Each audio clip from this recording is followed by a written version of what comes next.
പരിശുദ്ധ പരമദിവ്യകാരുണ്യത്തിന് എന്നേരവും ആരാധനയും സ്തുതിയും പൂഴ്ചയും ഉണ്ടായിരിക്കട്ടെ.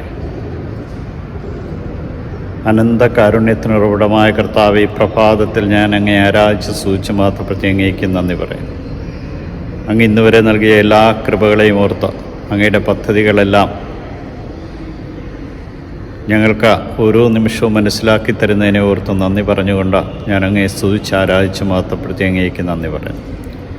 അതാ സ്വപ്നക്കാരൻ വരുന്നുണ്ട് എന്ന് പറഞ്ഞുകൊണ്ട് ജോസഫിനെ അധിക്ഷേപിച്ച സഹോദരങ്ങൾ, കൂടപ്പിറപ്പായിരുന്നിട്ടും അവൻ്റെ രക്തത്തിന് വേണ്ടി ദാഹിച്ചവർ, അസൂയ അസ്ഥികളെ ജീർണിപ്പിക്കുന്നുവെന്ന് പറയുമ്പോൾ സഹോദരനെതിരെയുള്ള അസൂയ അവനെ പൊട്ടക്കിണറ്റിലെറിയുവാനും തുടർന്ന് അവനെ 20 കാശ് വെള്ളിക്കാശിന് വ്യാപാരികൾക്ക് വിൽക്കുവാനും തയ്യാറാകുന്ന സഹോദരൻ,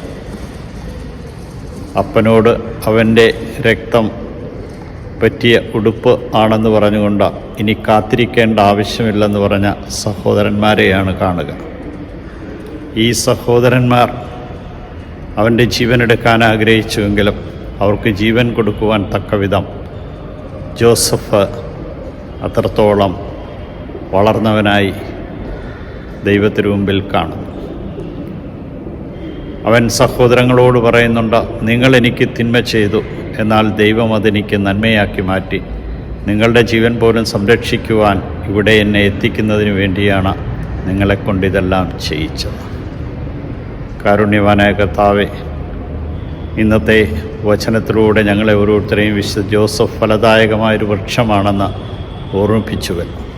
ജോസഫിനെ പോലെ വിശുദ്ധിയിലും ധൈര്യത്തിലും പ്രലോഭനങ്ങൾക്കടിമപ്പെടാതെയും ജീവിക്കുവാൻ തക്കവിധം കരുത്തുള്ളവരായി മാറുവാൻ ഞങ്ങളെ ഓരോരുത്തരെയും അനുഗ്രഹിക്കണം. ഞങ്ങൾക്കിന്ന് ആവശ്യമുള്ള സഹായം അങ്ങ് നൽകണമേ, ശക്തി നൽകണമേ, പ്രലോഭനങ്ങൾ അതിജീവിക്കാനുള്ള കരുത്ത് നൽകി അനുഗ്രഹിക്കണമേ. ഈശോയെ നന്ദി, ഈശോയെ സ്തുതി, ഈശോയെ ആരാധന.